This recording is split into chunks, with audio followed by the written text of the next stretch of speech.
What is going on, Swoopers? Welcome back to another episode of Swoop Luke. In this episode, we'll be finally reviewing the Collingwood-Adelaide game.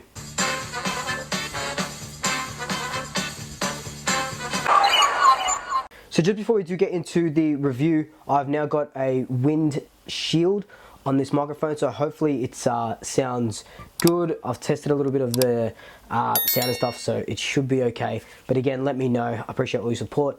Also, I'm so sorry for the delay in this review. I've just started a new job, so everything is a little bit crazy, but let's get into it. So on a perfect Saturday afternoon, the Pies took on the Crows at the MCG. Finally, footy was back at the MCG. Well, Collingwood football was back at the MCG, and there was, a great crowd for the teams to be able to see that. I think there was like 35,000 people. Obviously, an interstate club. If that's any other team, it gets a little bit bigger. Any other team from Victoria, sorry.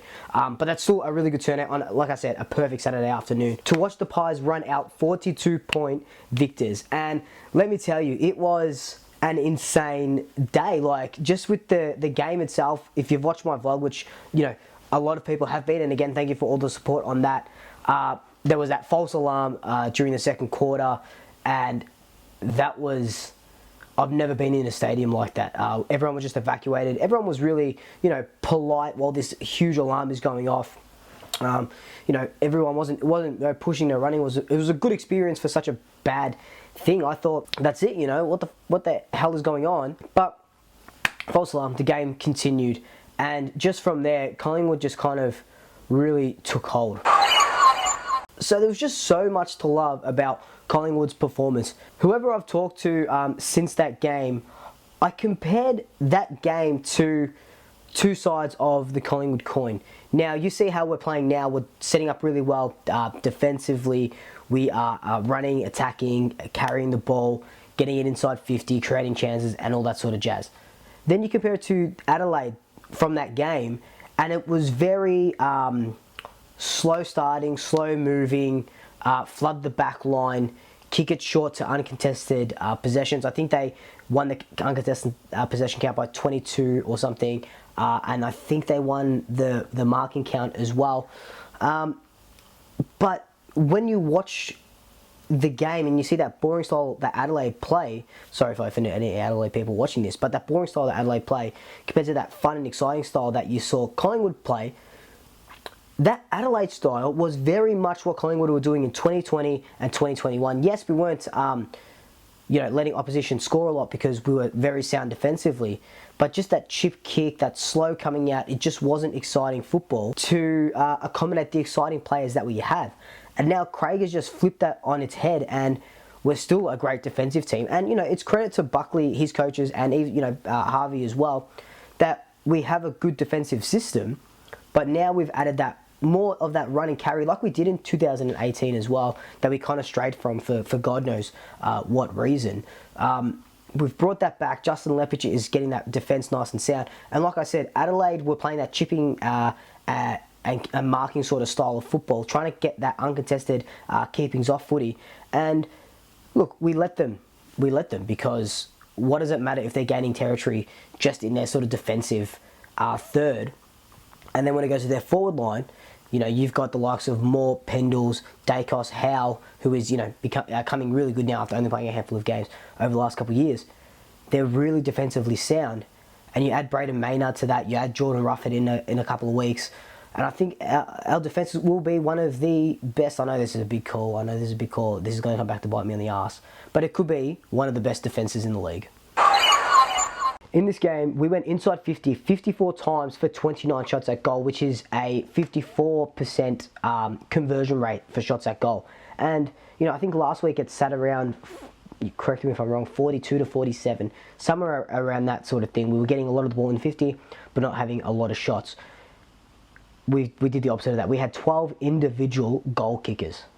That is crazy. I think that was the most in the league in the first two rounds, or in the only two rounds of the season, which is crazy. Everyone is just chipping in. You got Kruger kicking two, who did really well. But McCreary popped up.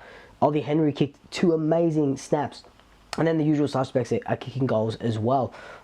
So it was just really good to see everyone sharing that sort of forward load, and it's not just relying on 1, 2 or 3 guys like we used to do. it's a bit more of a spread. And we're kicking 100 points in 2 consecutive games. We haven't done that. I think I posted it the other day. We hadn't done that since 2019. So that, I think it was like round 8 and 9, 2019. It's just impressive that we can keep Adelaide to such a low score, like 58, and be able to, score 100 points. Not over 100, but 100 points. Still triple figures, thanks to Darcy Cameron's late snap. Kruger has 2 goals, so between them they have 3. Beautifully executed around the corner. Just a couple of the guys that impressed me. You can go through everyone on this list, and I would talk about them for, till the cows come home. But like Jack Crisp, 26 disposals, didn't kick a goal, but the run that he generated with Pendles and Nick Dacos playing on the half-back line, it lets Crispy run out into the middle a little bit more. We might see that change a little bit when Maynard comes back. I think they're going to want Maynard more in the middle because he played, the VFL the other day. Also, we might see Crisp jump back, Maynard in the middle, or those two interchanging. Jordan Ngoe, we're finally seeing reward for effort. We know that he's a great player. And I'm just talking about his football ability. We know that he's a great player, and we can finally see that in these last 2 rounds. He's just starting to come into his own, and we saw it in the second half of last season as well. He goes to the US to get fit. Whatever happens, happens. And then, now footballing only, looking through the lens of football, he's had a really good start to the season, and he can only get better from here. Another guy that I want to shout out, who I will fall on my own sword right now. I called him out. I think it was after the GWS practice game. I said, I don't see Steele as a start-up to our best 22. I take that back now. He's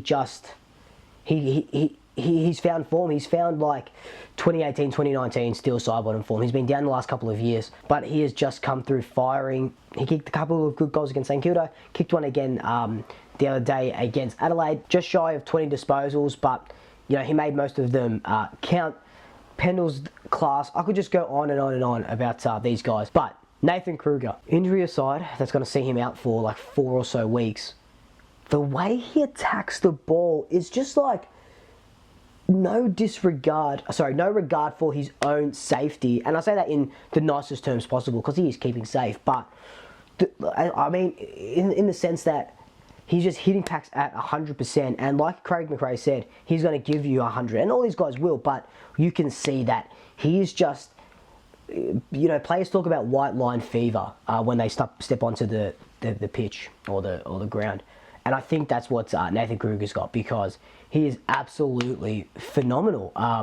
Kicked 2 good goals, and just that celebration, and you can see the passion in him, and everyone getting around him.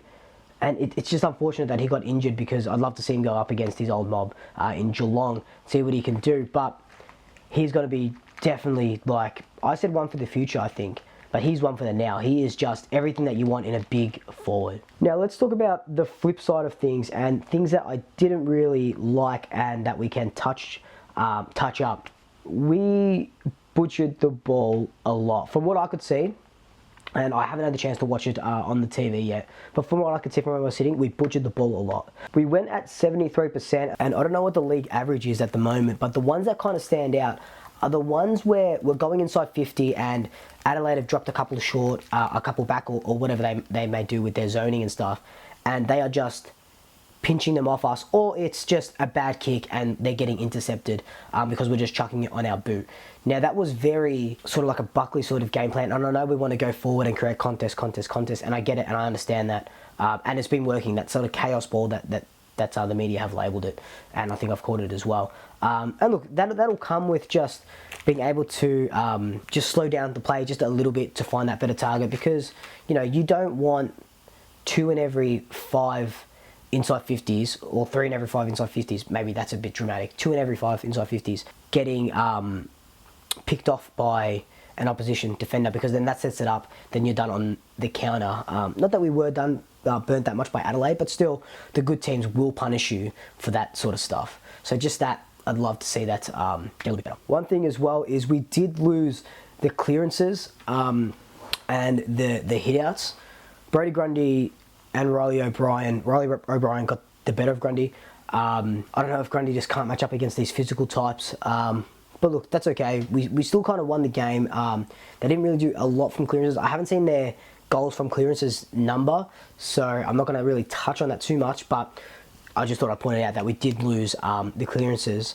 But I don't think Brodie Grundy had a bad day, to be honest. He went at 80% of disposal efficiency, kicked a goal, laid 4 tackles. I think he had about 15 disposals.